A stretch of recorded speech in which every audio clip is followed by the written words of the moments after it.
Hi friends, आज हम जोधपुर की फेमस मिठाई बना रहे हैं तवा पूड़ी। उसके लिए मैंने एक एक कटोरी बेसन लिया, हाफ कटोरी घी।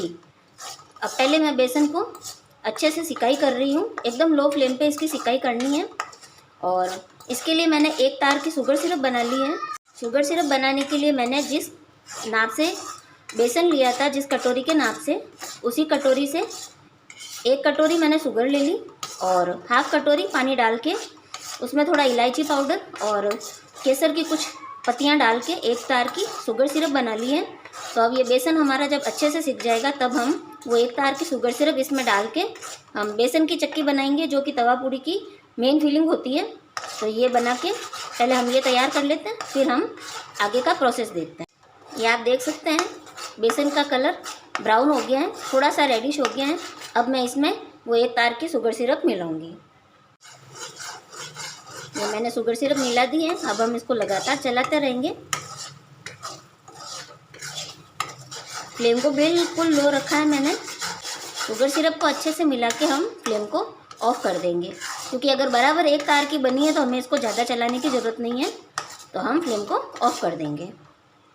ये मैंने सारा बैटर एक थाली में, ग्रीस की हुई थाली में ट्रांसफ़र कर दिया है। अब हम इसको ठंडा होने देंगे। तब तक हम तवा पूड़ी की पूड़ी तैयार करते हैं। ये तवा पूड़ी बनाने के लिए मैंने एक कटोरी मैदा ले लिया। जिस कटोरी से बेसन लिया था हमने, उसी कटोरी के नाप से मैंने मैदा ले लिया है। अब मैं इसमें घी डालूंगी। घी हमारे मोयन के हिसाब से डालेंगे। तो पहले मैं घी डाल देती हूँ, फिर बताती हूँ कितना घी गया है। ये मैंने एक कटोरी मैदे में एक टेबल स्पून घी डाला है, जो कि जमा हुआ घी था, पिघला हुआ नहीं था। पिघला हुआ हो तो आप उस हिसाब से देख लें। हमें बस ये ऐसे बंदे जैसा मोयन चाहिए कि ये हाथ में लेते ही ऐसे बंध जाए, ऐसा मोयन चाहिए। तो आप उस हिसाब से देख लें। अब मैं इसका पानी से सॉफ्ट डो बना लूँगी, रोटी जैसा डो बना लूँगी। ये मैंने डो लगा लिया है। ये ऐसा सॉफ्ट डो चाहिए हमें, ना ज़्यादा सॉफ्ट है ना ज़्यादा टाइट है। तो अब हम इसकी तवा पूड़ी बनाना शुरू करते हैं।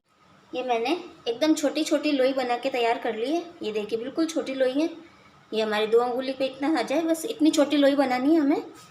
और अब हम इसको बेलेंगे और इसमें वो फिलिंग डालेंगे। ये मैं इसको बेल रही हूँ। हमें इसको एकदम पतला बेलना है। अगर आप ये बिना मैदा लगाए कर सकते हैं तो ठीक है, नहीं तो आप सूखा मैदा लगा लें इस पर और इसको एकदम ट्रांसपेरेंट दिखने जैसा पतला कर दें। ये बिल्कुल इतना पतला कर लें आप इसको बेल के अच्छे से। अब मैं इसके सेंटर में ये हमारी बेसन वाली फिलिंग डालूंगी। ये इसके सेंटर में डालेंगे हम और इसको अच्छे से ऐसे साड़ी की प्लेटें डालते हैं वैसे प्लेटें डालते हुए इसको चारों तरफ से इकट्ठा करेंगे। और ध्यान रखें ये एकदम पतला बेलना है, इसको एकदम ट्रांसपेरेंट हो जाना चाहिए, क्योंकि हम जब इसको फ्राई करेंगे तो हमें इसका कलर चेंज नहीं करना है, हमें इसको वाइट ही रखना है। तो आप मोटा बेलेंगे तो इसको आपको ज़्यादा देर फ्राई करना पड़ेगा और इसका कलर चेंज हो जाएगा। तो मैं ऐसे इसकी सारी चुन्नट डालते हुए इसको इकट्ठा कर लेती हूँ। ये देखिए ये इकट्ठा हो गया ऐसे। अब हम इसको ऐसे दबा, पहले इसको पूरा अच्छे से पैक कर देंगे। पिंच करते हुए अच्छे से पैक कर लें इसको और ऐसे घुमा के इसको यहाँ पे सेट कर दें। यहाँ से इसको ऐसे पिंच करते हुए पैक कर लें ताकि ये घी में जाके खुले नहीं।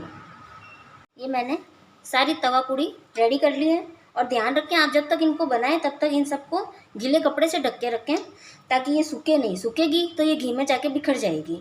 और घी को भी मैंने गर्म कर लिया है। घी हमारा स्लाइटली गर्म होना चाहिए और मीडियम फ्लेम पे हम इसको फ्राई करना शुरू करेंगे।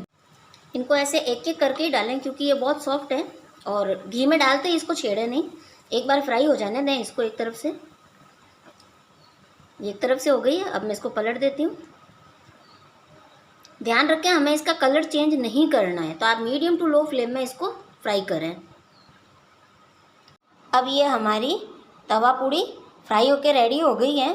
अभी ये गर्म है, फिर भी मैं आपको तोड़ के दिखाती हूँ कि ये कैसी बनी है। ये देखिए